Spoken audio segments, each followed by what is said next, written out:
Professor, você acredita que a educação e o vestibular, do jeito que são feitos hoje em dia, realmente preparam o aluno para algo?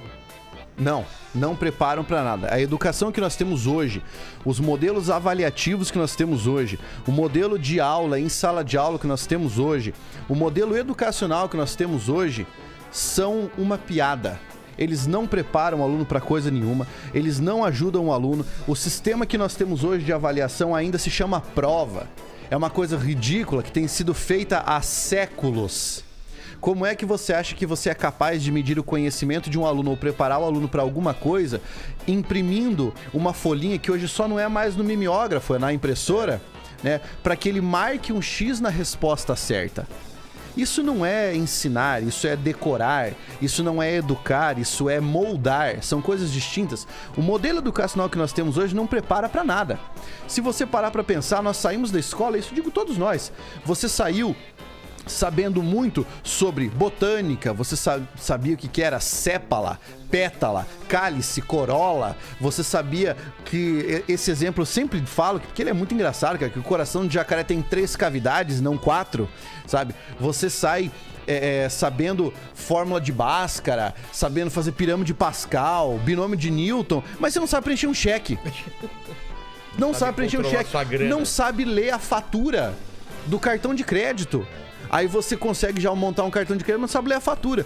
Você sai sabendo tudo isso, sabendo que foi o Amenófis IV que instituiu o culto ao monoteísmo lá no Egito Antigo, mas você não sabe quem foram os últimos 5 presidentes do país em que você vive, porque você já tem que votar no 6º agora.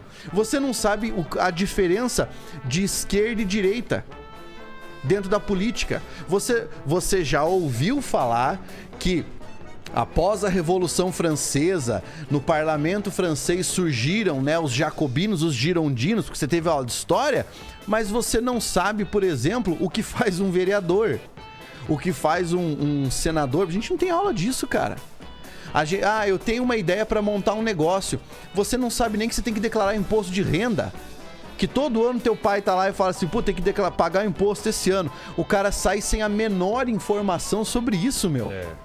Sai sem a menor informação sobre isso. Então a escola, infelizmente, ainda é uma escola de educação tecnocrata, tecnicista, de ensino bancário, que quer pegar um monte de conteúdo que às vezes não é relevante para a sua vida e enfiar na tua cabeça e dizer e fazer uma fantasia de aplicar para você uma prova para ver se você se lembra dessas coisas.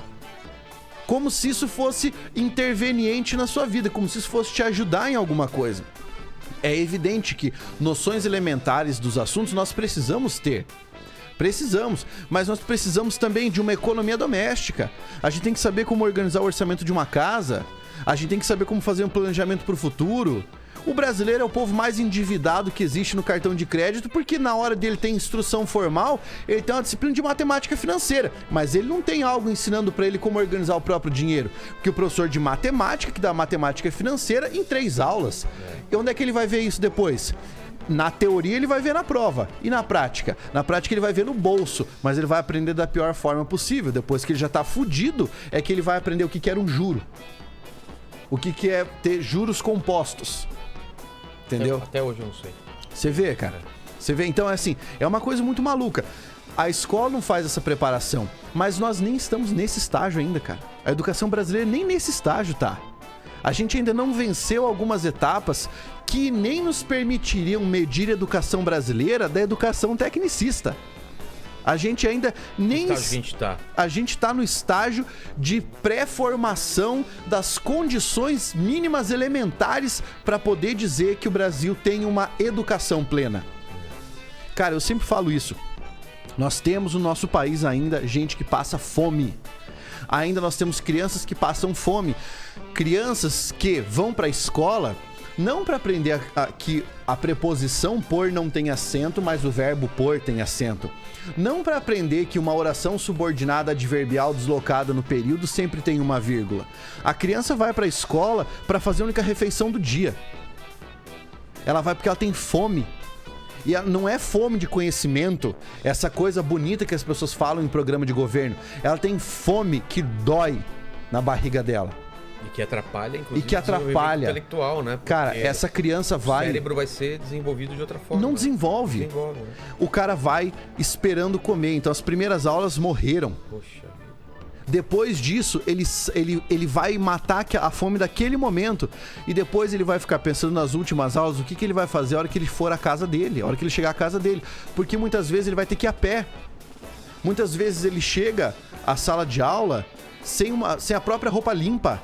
Ou quando ele volta pra casa pra morar com o irmão, porque a mãe não tá em casa, o pai foi preso. Ou ele vai morar com a avó porque ele não tem mais os pais.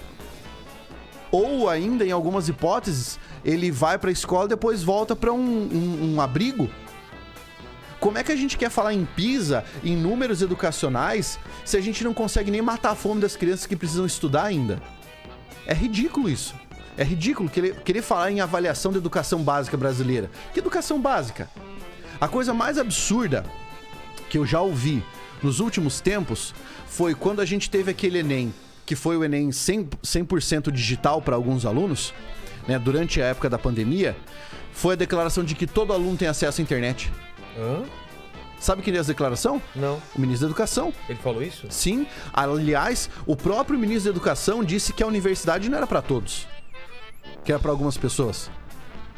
Na nossa Constituição brasileira, a educação é universal. É para todos. Todos os níveis educacionais. Quando a autoridade da educação do Brasil fala que universidade não é para todos e que todo mundo tem acesso à internet, ele tá olhando para qual Brasil? Ele tá equivocado de uma forma tão bizarra. Mas isso realmente é bizarro, sabe por quê? Nós temos 4 milhões de crianças que não têm acesso à internet.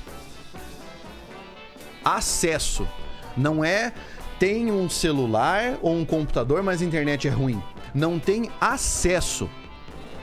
Aí você pega, dos que têm acesso, quantos têm acesso a uma internet que permite assistir aula? Que permite assistir a um conteúdo como este aqui? Quantos são?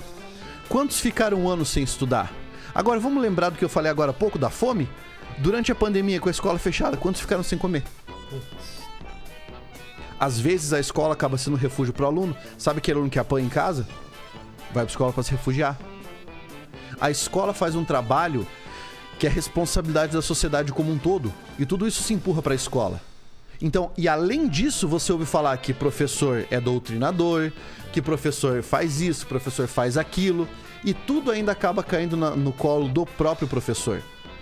Eu faço uma metáfora que a educação no Brasil é como se fosse o seguinte: imagine que você está soltando pipa, sabe? E aí você começa a enrolar a linha e faz aquela cabeleira. Sei. Que você não consegue desmanchar. Aquele bololô lá. Imagina o maior bololô de linha de pipa que você pode imaginar na sua vida. Aquilo lá é educação no Brasil. Só que o detalhe é, você não tá sozinho tentando desmanchar aquilo. Eu puxo de um lado, tem outra... aí o Paquito puxa do outro, cada um puxando de um lado, o Lene puxa do outro, aí vem um louco e fala assim: quer saber? Eu vou jogar gasolina nessa merda. Pá! E queima um pedaço. Vem alguém com uma tesoura, vem alguém que fala assim: não quer nem saber, joga cola em cima. Isso é o panorama da educação brasileira.